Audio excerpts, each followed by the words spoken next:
Australians, all let us rejoice, for we are young and free. With mountain hills and mountains, our land is girt by sea. With hills and timber bells, our beauty rich and rare. With lots of things and kangaroos, advance Australia fair.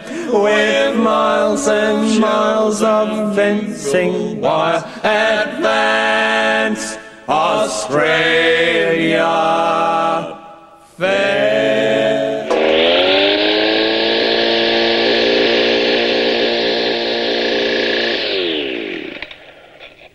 Many Australian gardens are being taken over by lawn and order. So throughout this program, we're going to show you how you can convert this into this.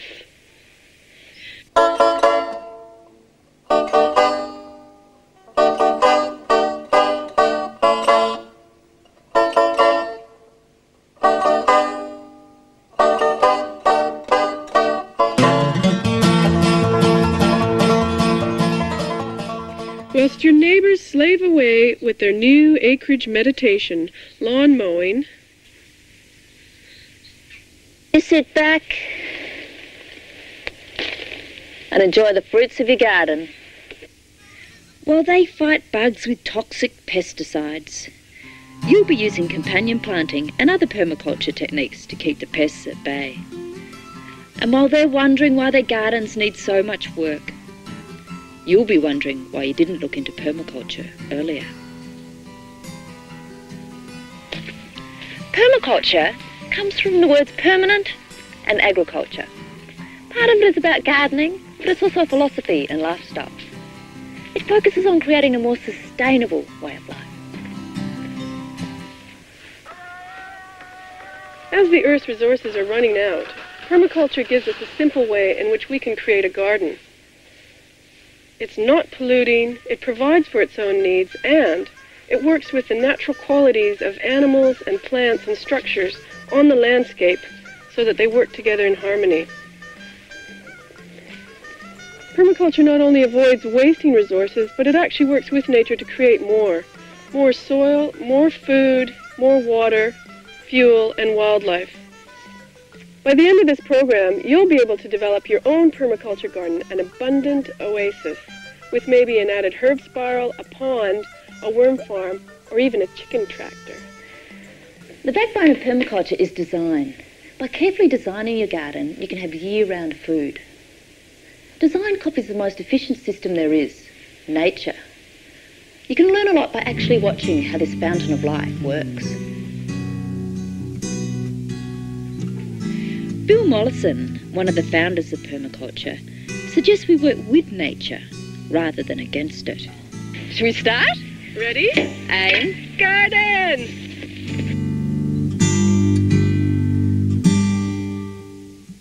Through this program, we're going to cover 7 main topics. The formula, creating a food forest, designing your garden, soils, develop a sense of humus, water, bug busters, and all creatures, furred and feathered. Firstly, the formula. This shows 7 of the main principles of permaculture, which can apply to every part of your garden.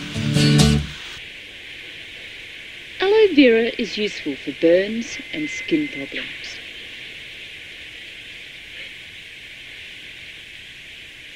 Aloe vera? I use herbs like aloe vera, parsley, basil and lemongrass up to 3 times a day. That's 1,095 times a year. To save walking, I keep them as close to the house as possible. This is what I call my Zone 1.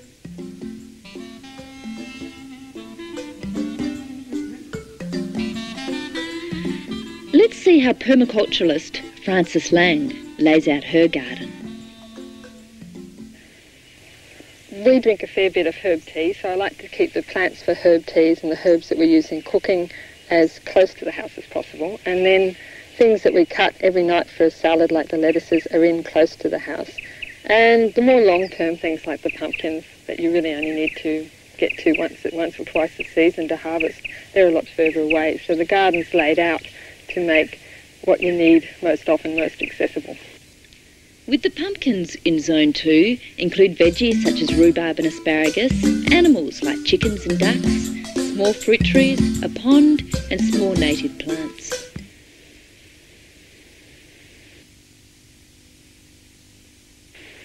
Fruit trees such as mulberries, oranges, peaches and nectarines can go just beyond your veggie garden in what we call Zone 3.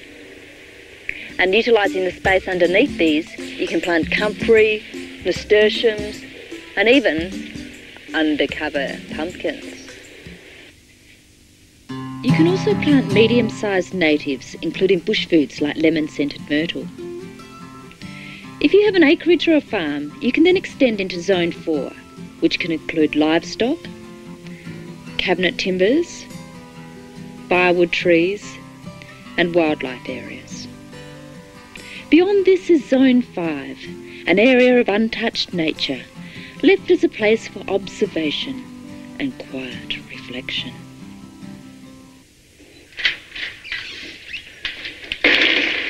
Okay, that's enough quietude. Let's start Zone 1, the very beginning outside the kitchen door. Let's build a herbs bar.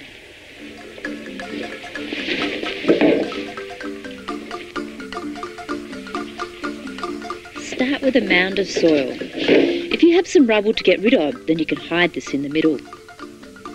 Place your largest rocks or logs at the bottom and spiral them up around the mound all the way to the top. Mulch heavily and plant your favourite herbs. As these herb spirals use vertical space, they are great for small gardens. By placing things where they will have many uses, the garden becomes a lot more productive, and that means a lot less work. Here I'm planting a lemongrass border.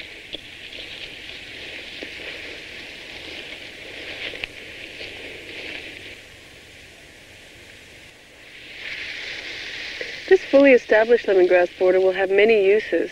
It acts as a short windbreak for the garden, it's a great mulch source, and it keeps out invasive grass. It also has great shoots for cooking. Makes a hulu skirt. And a great cup of tea.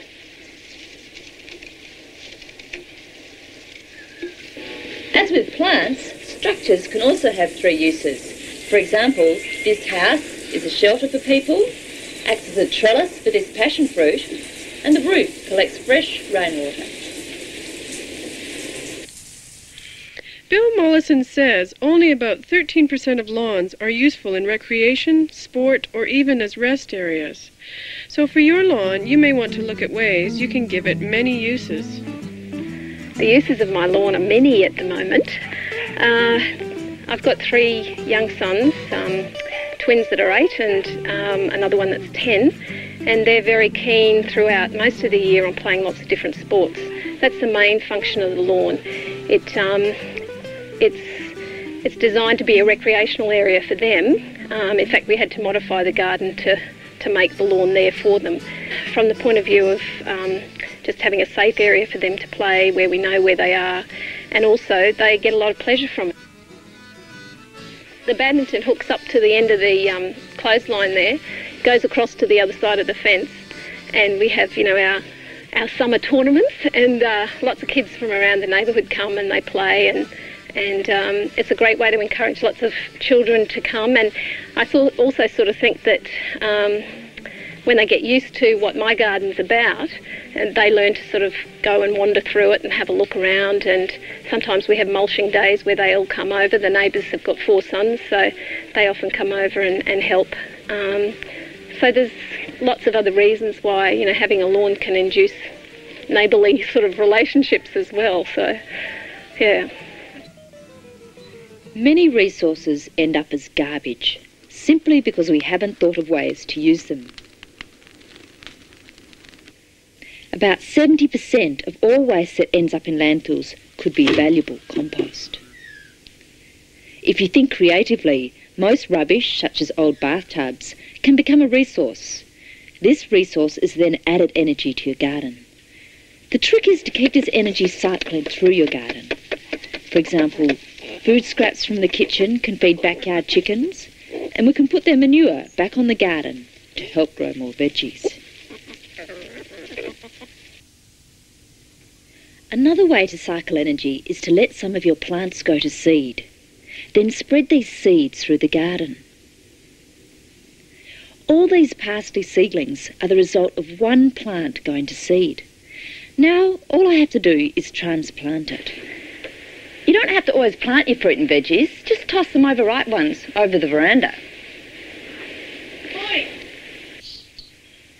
By getting animals and plants to do the work for us, we don't need to rely on so many materials and machines from outside.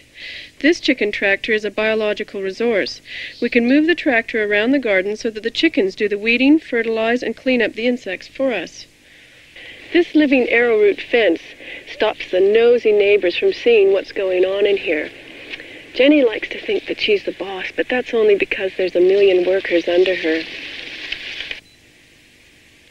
We're surrounded by biological resources: worms for tillage, plants for shelter, animals for fertilization and pest control. The list goes on. Don't do all the work yourself. Put these resources to work for you. Due to their large number of diverse species, rainforests are the most stable ecosystems on Earth. Their plants and animals work together to provide for each other's needs. We can copy the stability and healthiness of a rainforest by carefully integrating a wide range of plants and animals into our gardens. This ensures year-round food supply, and by adding a few novel plants, you'll spice up your life.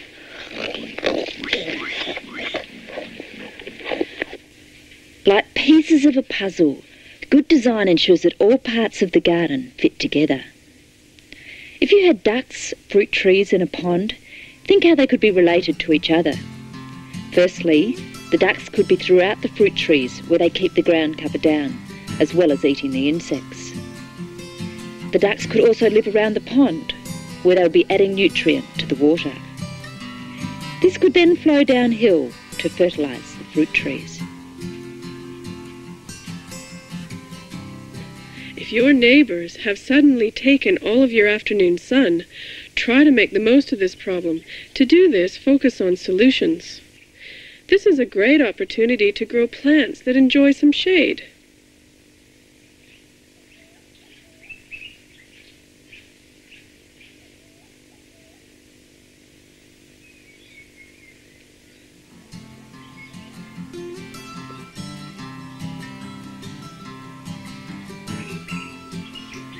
So let's see solutions and not problems.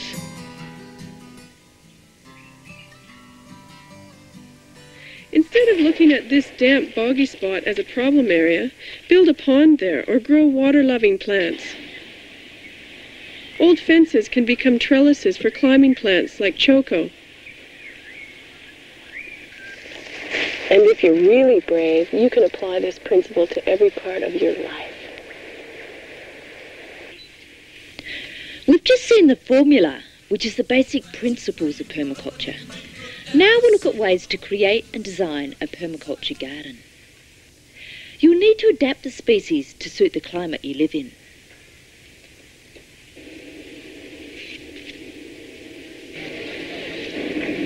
What does permaculture mean to you? Okay, my understanding of it is that it's a unique way of growing things without using chemicals and artificial fertilisers, and that it works. Many schools and gardens have large areas of lawn. By constantly mowing these, nature is kept at its lowest, most inefficient level. Let's compare the average lawn-abiding backyard to nature, the most effective system. The average yard has very few species. Nature is diverse. The average yard needs a lot of work. Nature maintains itself. Yards are insect pest heavens. Nature's pests are kept in balance. Yards waste energy. Nature cycles energy. Yards have very few layers. Nature has layer upon layer upon layer. In forests, there are many layers of plants, starting from the smallest ground covers through to shrubs, vines, and going up to enormous trees. Although this is highly productive, it is not appropriate for our backyards. We can copy the way the rainforest grows, but only substitute plants that are more useful to us. A food forest in part of a subtropical garden could include a bottom layer with plants like ginger, a middle layer with smaller trees that handle some shade like tamarillo, coffee, chilies and pawpaw.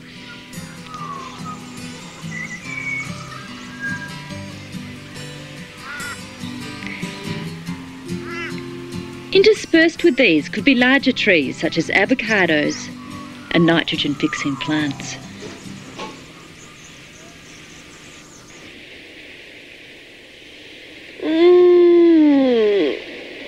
I wonder what the neighbours are up to. Oh, yes. 7:30 Sunday morning, and he's mowing the lawn. Oh, my God. I remember that mowing nightmare. It was like painting the Sydney Harbour Bridge. You finally finish, and it's time to start all over again. I plant heaps of ground covers now instead. I wonder what he's up to now. The lawnmower's just stopped by the looks of it. Pesticides. Oh. He's spraying pesticides. Oh.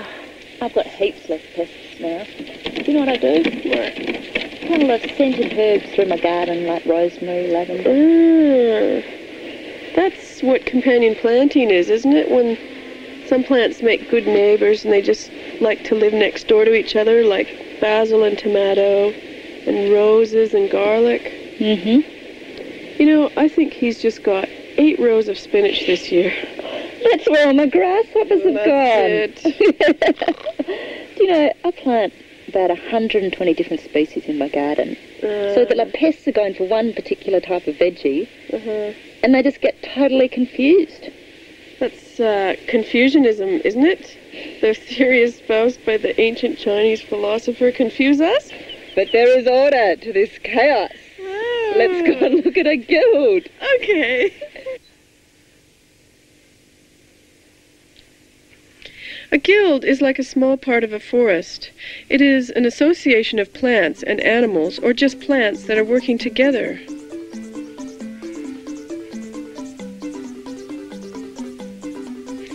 For example, here is a guild of 3 plants. This fragrant ground cover is pennyroyal. It repels pests and is a living mulch. Next to it, I'm planting pigeon pea. This is a legume, which means it takes nitrogen from the air and puts it into the soil. As it is fast growing, it will provide light shade and shelter for this orange tree. And so, thanks to this pigeon pea and the pennyroyal, the orange tree will be a lot more fruitful.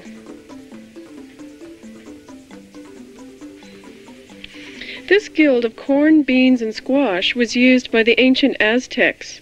The beans fix nitrogen for the corn and the squash. They then can use the corn to climb up, and the squash is a ground cover. In this way, we can produce 3 crops from an area that would normally only produce 1. Many traditional people produce a lot of food using plant guilds and a diverse range of plant species.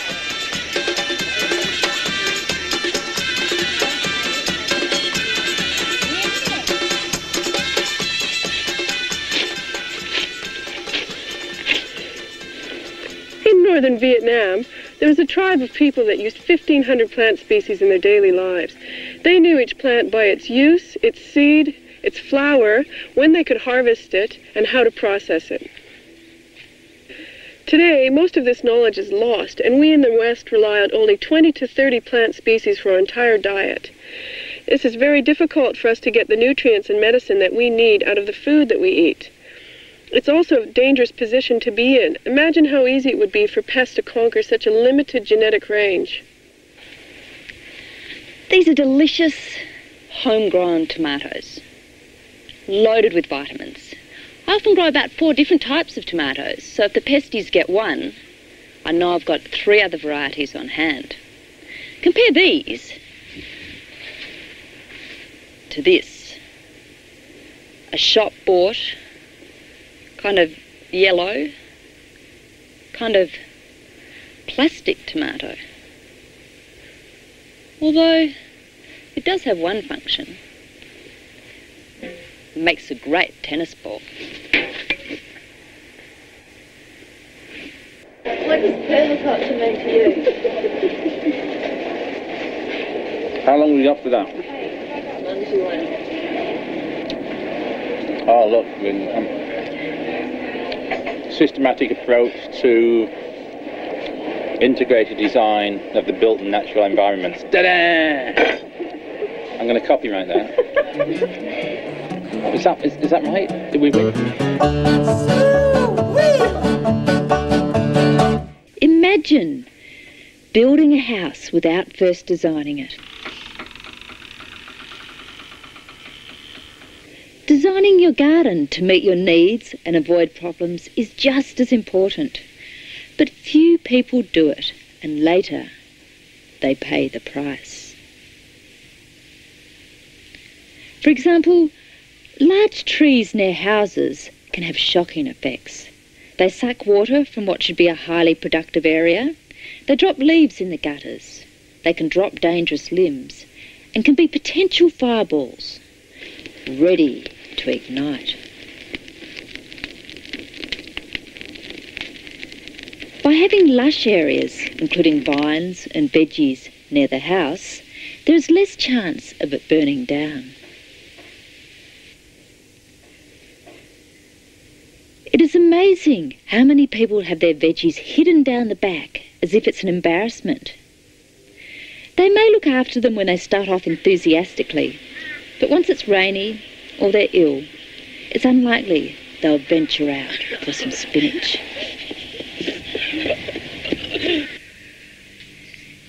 Designing and making veggie gardens can be fun, as you often have surprising results.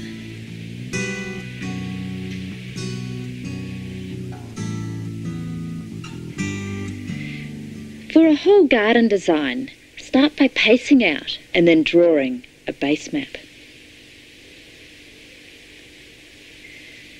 This is a map that roughly shows everything that exists in proportion.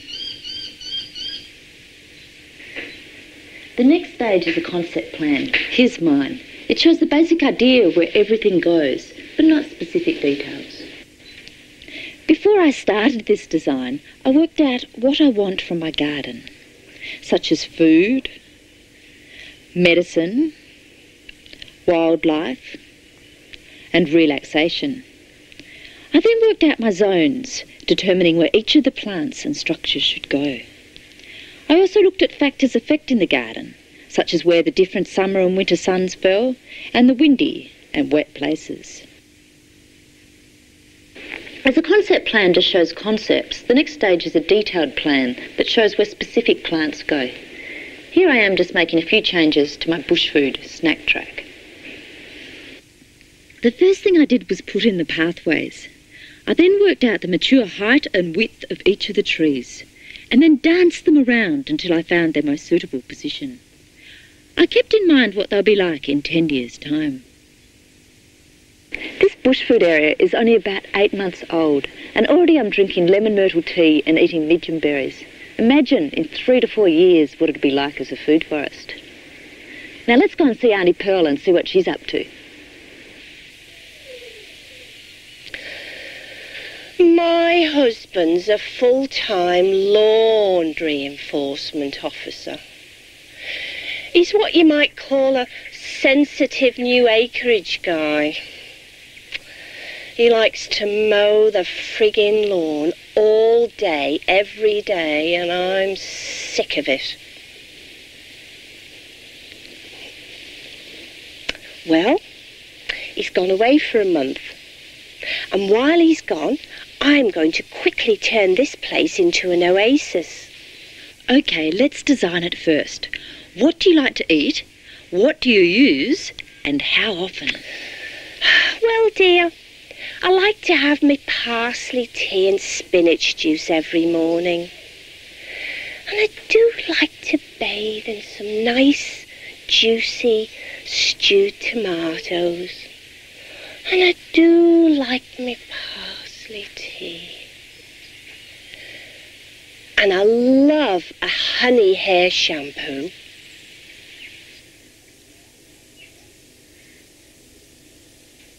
My neighbours are pretty snoopy. Okay, snoop barrier. We love lemons, oranges, mandarins, mulberries and peaches. Ah, lots of fruit trees. Our veranda gets hot in summer. A passion fruit vine.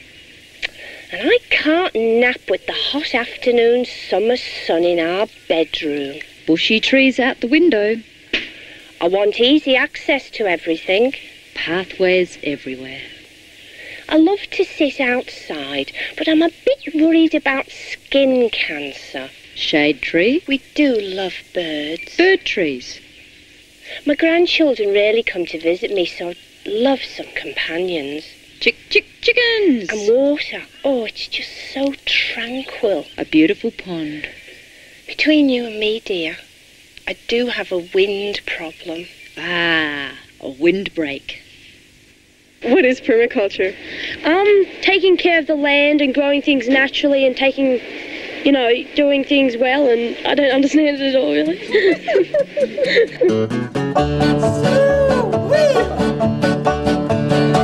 This soil has been used and abused and treated like dirt. Just look at it. It's barren, devoid of nutrients, and lifeless. Even weeds will have a hard time getting to know it. A year ago, Peter and June's garden was an unproductive lawn. When we first moved in, the entire block was lawn, and it took us about 2 hours, the both of us, to mow the lawn. That's with my wife helping me. We decided to mulch the backyard. We then proceeded to purchase all the cardboard we could get around the area. Then we sheet mulched it. Probably about 2 months later we started planting. And now we have quite an abundant food supply.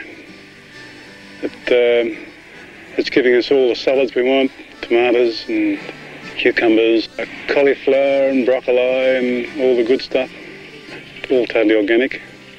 When we completed the backyard, I didn't really have any further requirement from a ride-on lawnmower, so we sold that.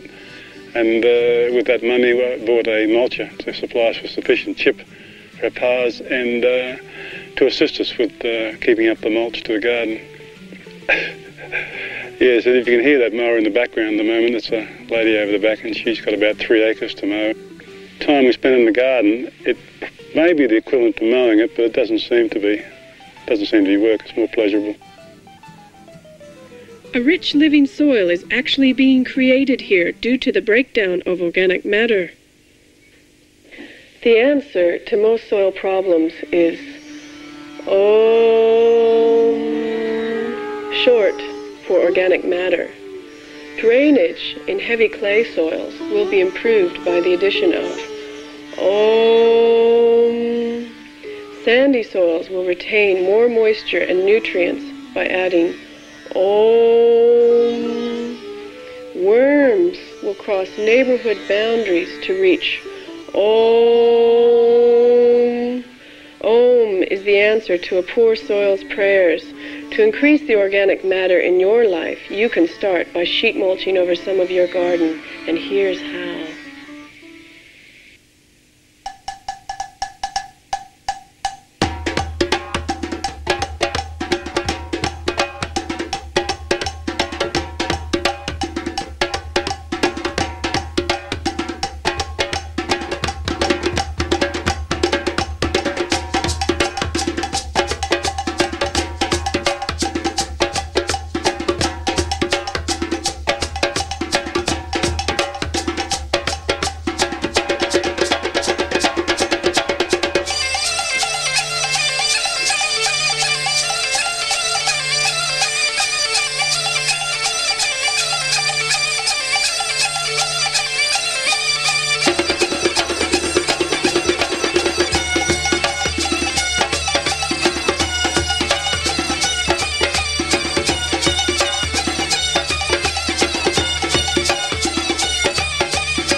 2 months later, this can be planted out. Pull the mulch apart and place some soil in the hole. Then you can plant your favorite herbs and veggie seedlings, but in the first year, no root crops. Sheet mulch gardens are a great technique for planting over lawns or weedy areas.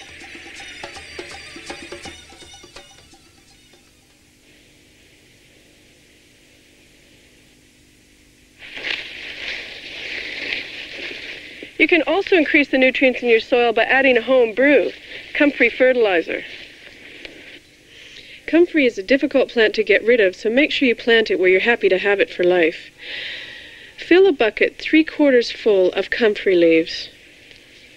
Then add some water, fill it to the top.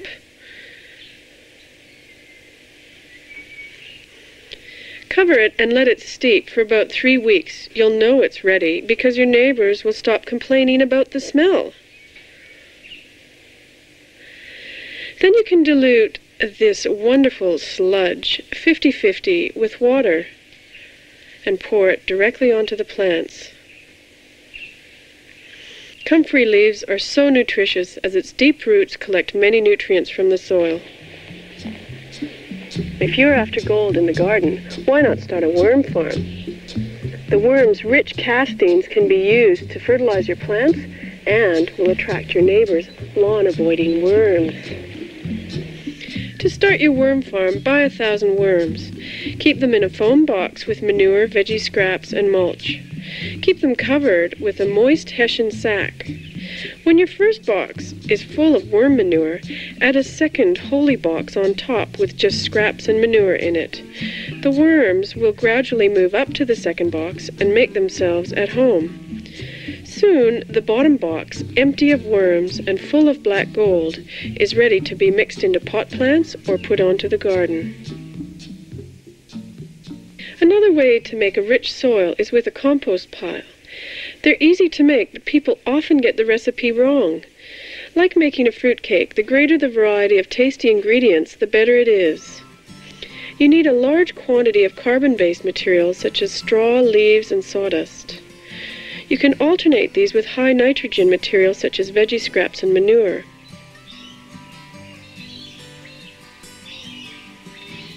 You can add things like comfrey leaves and make sure that you keep the pile moist and aerate it so that it will bake just right. Plant lots of nitrogen-fixing shrubs and trees around the garden, like crotalaria. Although keep them out of the veggie garden as they are often too competitive. By using all the techniques mentioned, you won't have to bring in so much fertilizer. Don't be a slave. Let the plants do the work for you. We just want to know, what is permaculture? What is permaculture? Permanent culture, isn't it? Permaculture, care for the lands, care for the people, care for the earth. That's what I remember.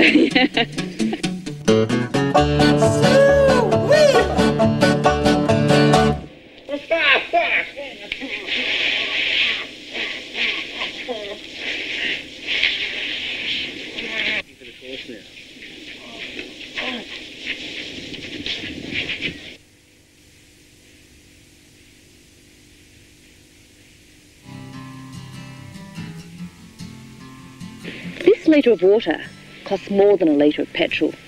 In fact, it costs more than twice as much. Water is one of the most valuable resources we have, but yet so often we let it take the fast route from our garden out to sea. Let's look at ways that we can stop water escaping from your garden.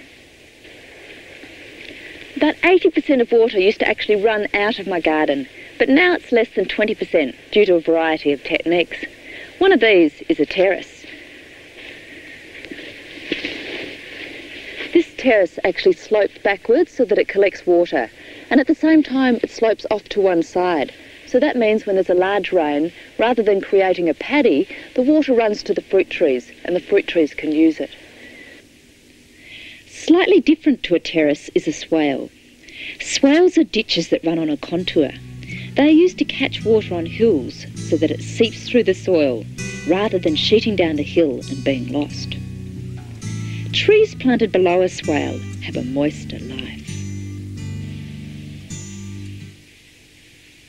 Hans Zirkin uses water to grow a lot of edible aquatic plants and fish. A great way to grow aquatic plants in a backyard is in bathtubs. Here we've got a collection of different lotuses and sagittaria set up in bathtubs. The bathtubs are filled up with a good rich growing medium up to about 100 mils or more from the surface. They're readily available from second-hand building yards, or you can advertise for them in the paper. They're cheap, last a long time. This Chinese sagittaria forms these corms. Larger, more healthy plants early in the growing season will be bigger than this, but these can be cooked and eaten like potatoes or water chestnuts, and they're very popular with the Chinese. Okay, this is a seedling of the native variety of lotus that we collected in the Mary River. If I pull this up, you can see the fat rhizomes, although they're not as fat as what they could get. This is one of the parts of the lotus that can be eaten, but they need to be a bit bigger than this. This is a bathtub of water chestnuts which has gone into dormancy. These leaves were standing up about 1 metre tall, but the leaves die off in winter or in autumn, and then you've got the whole of winter to harvest the crop. You can just have a look here and see what...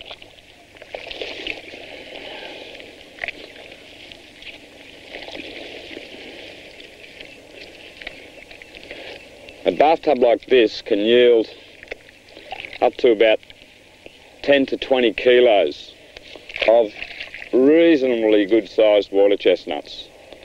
So it's not a bad solution for backyard production. And they taste great. This open top tank we constructed by using a throwaway galvanised iron tank as formwork, and we often use this as our ensuite swimming pool to cool off in summer. But it also collects rainwater from the roof, and it can be used to freshen up fish that are caught in muddy dams to expel the muddy flavour. And of course it could also be used to raise crayfish or prawns or anything else. We also recycle this water through a drip feature in a pond. Every house should have one. At the moment we're using this to store a few fish that we haven't got around to doing anything else with. This is a little catfish that we're breeding in the dams at Crystal Waters. There's also an eel running around in here. Smoked eel, you ever tried it? This one doesn't smoke yet. But live fish on tap is a real luxury, I can tell you. Collecting water off your roof is also vital. Imagine if everyone did it.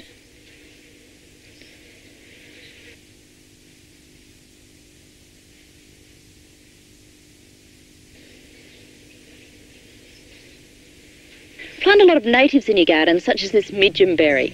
Also, mulch heavily, plant ground covers, and rather than just a single layer of plants, plant layer upon layer upon layer. You can also save water by planting things in the right place. For example, bananas are a very thirsty plant, so why not place them in a moist part of your garden?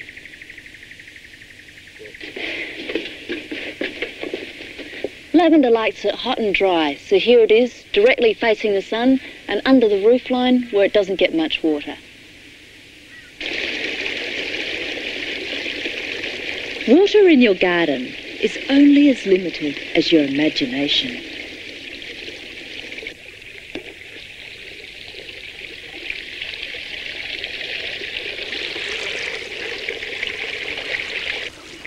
These ponds have been included in our landscaping primarily for their aesthetic value, and also to provide a microclimate, a cooler microclimate with the water near the house. For the aesthetic value, we have a series of different lilies, which some are daytime and some are nighttime. The ponds are kept clean through a natural reed bed filtration system, and the water is pumped through the reed bed and up onto the top pond there, where it runs down through the flow form and oxygenates and energises the water. We have small fish, we have rainbow and blue-eye Pacific, and as they establish themselves, we will be putting in larger fish, for example, silver perch. Oh, little guy. A small pond can change the feel of your place instantly. First, select a relatively flat piece of land. Dig a hole the size you want your pond. Put down newspaper about 10 layers thick and overlapping. This way the plastic is less likely to be punctured. Line it with a double layer of thick plastic, or better still, butyl rubber.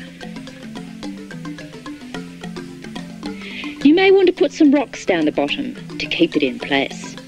Put your beautiful rocks around the top edge. Now fill with water. Put in your favourite aquatic plants, covering less than half the pond. For example, water lilies, and submerge taro in a big pot. Kangkong can be planted around the edges.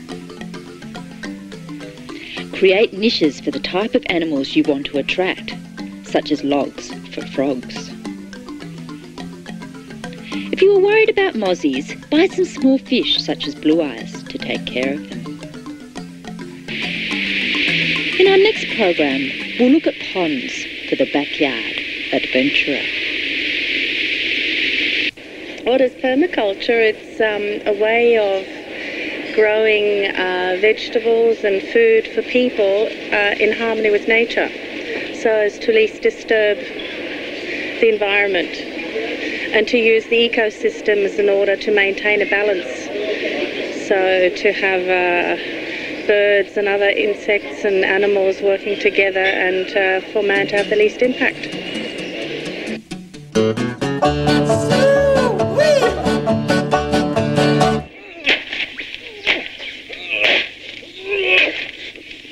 You don't need to wage war on pests. Instead, encourage beneficial predators such as birds, lizards, and frogs. This way, you can create a healthy balance.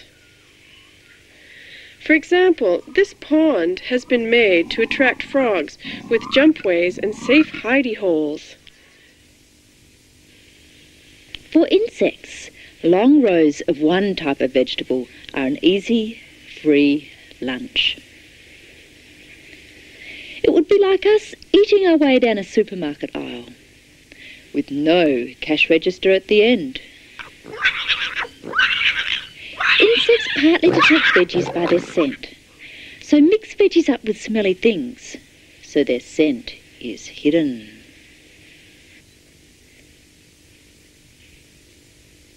Using aromatic species through the garden, such as plants from the onion family, totally confuses the pests. Certain flowers attract good insects that eat the bad insects. The readily available pollen and nectar in flowers with small florets attracts good insects, such as hoverflies, that then go on to eat harmful insects, such as aphids. The small-headed flowers include plants from the daisy, carrot and cabbage family.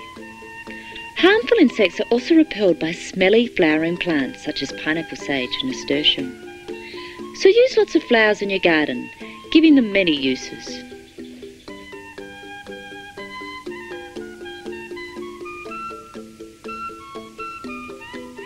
When humans don't get all the nutrients they need, they get sick, and the harmful bugs are on the sideline, ready to attack.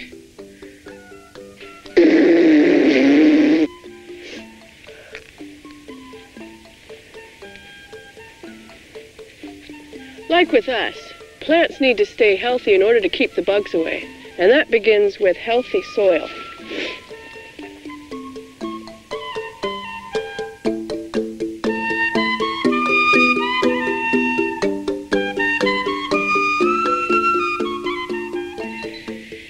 and leave a bit to the magic of nature.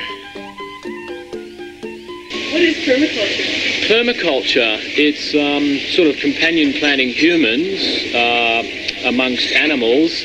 I suppose it's just showing that no one is totally dominant. We're all interdependent and we're all symbiotically poised in an equal relationship with each other. And it's also got to do with eating things you like. It's so yummy, you can taste it.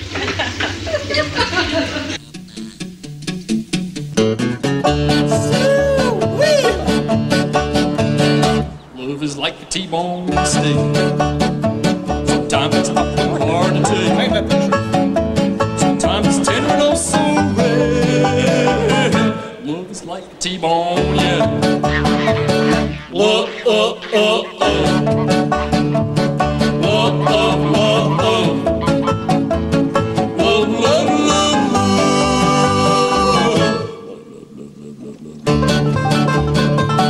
Love is like a glass of wine. Oh, yeah. Sometimes it's fruity and divine. Before introducing animals into the garden, you must prepare for them, just as you'd prepare for a newborn baby. And so, Peter, what are some of the benefits you get from having animals in your garden? We've got 6 chooks, and they generally keep us supplied with sufficient eggs, and they also are our tractors for the garden, our fertilisers, our pest control, and we love them dearly. That sounds a bit foul, but we really do love them dearly. We do lock them up occasionally when we've got young seedlings in, because they tear them about a bit, so we confine them then. They have a fairly good run. In the yard, in the run, they have a avocado tree, and there's bananas, and there's plenty of shade in the summertime. And on the fence, we have passion fruit growing. So let's see what Phil and Susan get from their suburban chickens. A lot of eggs, a lot of soil for the garden. That's our the main material we use as fertilising the veggie patch is just soil that we dig out of the chook pen. Composting services, and yeah, lots of cuddles. They're good pets, and we also put them out in a weeding machine, just and traipse them around the garden a bit to clean up patches and things like that. So, yeah. By studying the needs and the products of your animals and garden, the products from one can supply the needs of the other. This then determines how you design your animals to fit in your garden.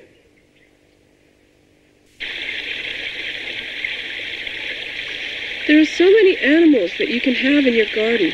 Here are just a few.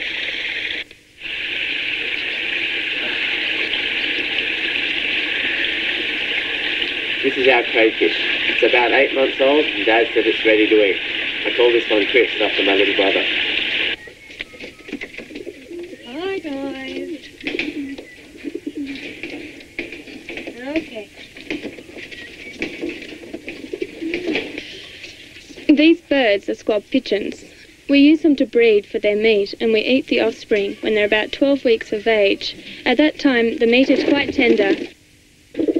We let them out about once every week for a fly after they've stayed inside the cage for at least a month to start with. They only need some grain and some water to keep them happy, and they only take up a very small space in the backyard.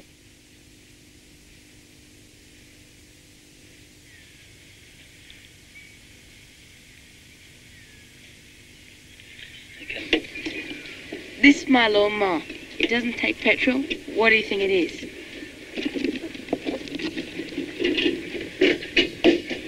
It's a guinea pig. What is permaculture? Permaculture is recycling. I'm going to get some tahini in my jar. No, I can't do this. Yes, you can. What is permaculture? Permaculture is my life.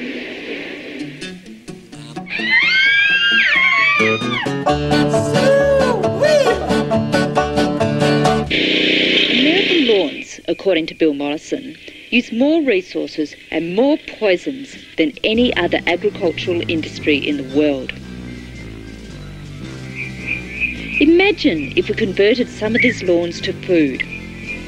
We could feed millions. In the middle of an industrial estate, Phil and Susan have created a permaculture oasis. Well, wherever I lived, I've always put a garden in, and even in lots of rented houses, I've had some very complicated and interesting gardens. About 5 years ago, I suppose, moved here, and everything happened all at once almost. You know, we sort of made the vegetable beds, planted our fruit trees. It used to look a bit like next door. That's a sort of flat mowed expanse.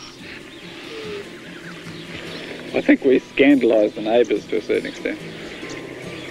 Not that we care. And have this continual rolling meal some weekends where our friends just drop in and we just keep, you know, sort of harvesting the garden or tucking into the cheeses and the other stuff we bring in. It's a good life. It's a good life. And that's it. You may have thought permaculture was a rather dry and theoretical way of looking at gardening, but I hope we've shown you it's anything but. In fact, permaculture is about a lot more than just gardening. It also includes communities, legal and economic systems, housing, appropriate technology, and it's a philosophy for life.